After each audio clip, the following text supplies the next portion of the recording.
le patounet. Avec de la place. À Nurpurna, nous sommes à 7800 mètres.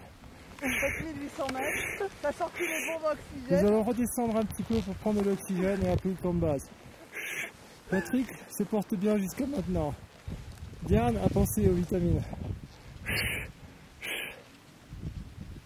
Alors que la cordée s'élance en amont de la crevasse, le guide a bien prévenu de faire attention dans l'ombre, car c'est sur ces points-là que se créent des fractures. Malheureusement, Alix s'est un peu trop rapproché de Patrick. Si la croûte cède, c'est une chute de 3000 mètres et la mort au bout du voyage. Alors que Diane Segalen, dans son style que chacun connaît et que tout le monde envie, est en train de passer tout en souplesse. Le vent semble vouloir se lever. La météo vient de changer et il nous reste à peu près 1 heure pour retrouver le camp de base et peut-être la survie.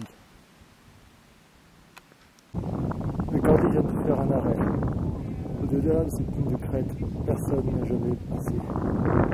En 1976, un groupe mixte de Néo-Zélandais et d'Australiens s'y sont risqués. On n'a plus jamais entendu parler d'eux. Yann, le guide, discute avec ses clients. Franchir, ne pas franchir. Et sous la pression de Diane Segalen, le groupe va s'élancer avec au bout l'exploit. Dans l'immensité blanche et froide, c'est un peu pentu. une jeune sportive lutte contre la mort. Elle est tombée dans la poudre, son ski perdu, elle ne pourra pas rentrer. Son mari, prends son mari inquiet. Son mari inquiet. Fou de douleur déjà. T'as besoin d'aide? Non, il te filme, il te filme.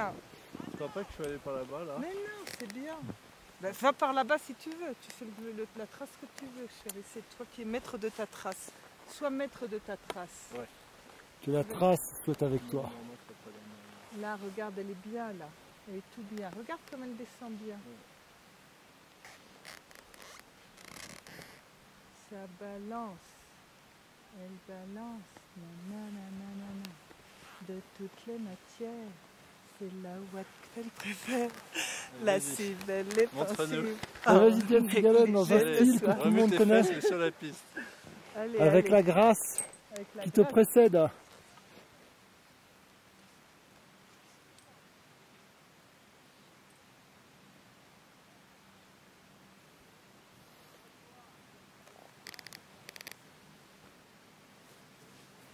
Bon, moi, c'est pas la peine de filmer. Hein.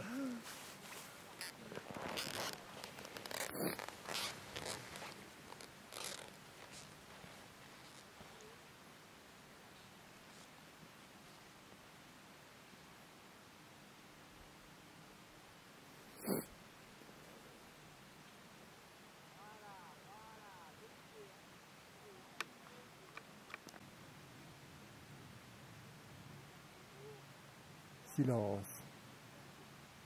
Silence absolu. Cousteau a tourné le monde du silence. Ici, c'est le royaume du silence. Même Soulage n'aurait pu l'inventer. Et pourtant, 4 skieurs intrépides viennent briser et torturer cette blancheur profonde et ce silence pénétrant.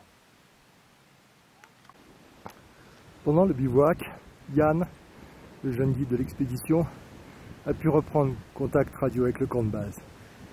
Les nouvelles ne sont pas bonnes. La mousson a 2 mois d'avance. Si l'expédition ne franchit pas la ligne de crête avant midi, elle aura passé trop de temps au-dessus de 8000. La tempête arrivant, c'est la mort assurée. Heureusement, l'entraînement et la volonté sont là. La cordée a repris la route et dans la négation se prépare à l'exploit. Ce qu'ils vont achever, aucun animal on aurait pu le faire. Je vais demander à Claudine de la viande des grissons pour demain. Ok. Ça sera meilleur pour nous. Il est 11h. Yann trace en amont de l'expédition. La cordée sait qu'elle doit franchir la ligne de crête au fond avant midi. Malheureusement, Alix a perdu son sac à dos dans l'avalanche d'hier. C'est elle qui avait les bouts de phoque.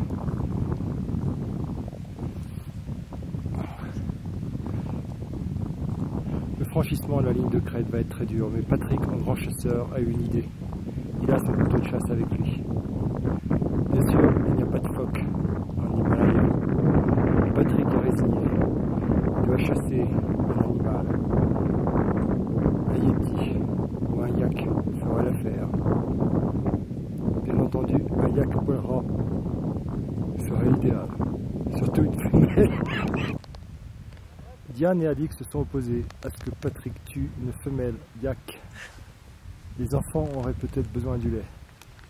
L'équipe s'est donc résignée. Ce sera un mâle, même si les poils sont plus longs.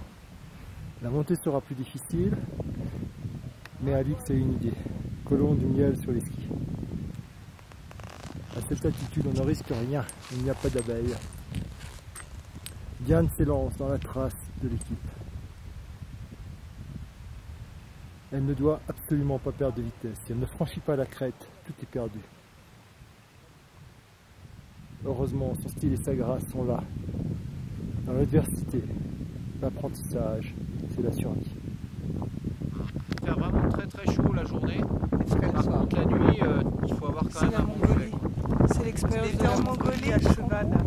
Ah oui, dans l'adversité, l'équipe se rappelle des moments plus faciles. Ah, personnel. Des sommets arides. La Mongolie est pas loin. Ah, c'est de toute façon, hein, ça fait 3 fois la France en superficie. Et la géographie bien. Et il y a 3,5 millions d'habitants, dont 1,5 million à Ulaanbaatar, tu vois. Donc, Ça les reste. espaces que ça. La densité n'est pas. C'est des buveurs de vodka. Hein. Ah ouais? De vodka? Ah ouais, ouais. Alors ils ont pris ça des Russes. Bah ouais, c'est les Russes pendant des années, ils ont été sous l'emprise soviétique. Quoi. Oxygéné, hein. Qu'est-ce qui boit de l'eau oxygénée, tu vois? Tu vas faire des trous dans l'estomac? C'est comme la mondeuse. Ils sont sauvés. Au fond, la deuxième équipe de secours qui a survécu à l'avalanche de la veille est visible. La jonction va être faite.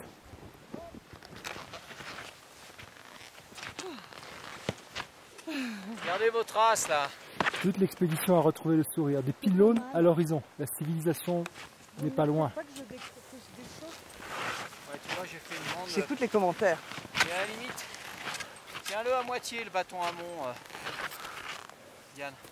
Ce sera plus facile. Mets ta main au milieu du bâton. Au milieu même. Tu verras que tu seras plus à l'aise. Eh oui, parce que c'est tellement haut. Et Eh oui, oui, même, exactement. même jusqu'au bout, pour franchir des ponts de neige, des corniches Il y a une inversées. technique. La moindre C'est erreur, monter en et c'est la escalier, chute. hein. 6000 mètres. Je vais peut-être un peu en avant. Mais Plus à Katmandou. voilà, monte plus, Ça fume. plus à ce niveau-là, ouais, voilà.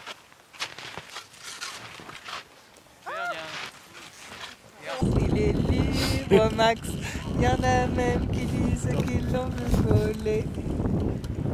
Ah, voilà. Ça va? Tu me vois? Alors tu dis rien, toi? Qu'est-ce que tu as à dire pour sa défense? Allez, voilà le Yeti qui sort de son trou, qui est descendu de sa montagne. L'expédition a survécu. Ils ne peuvent que savourer leur joie et leur bonheur. Et leur victoire. Au moins d'une heure, ils seront au camp de base et un repas chaud leur sera servi.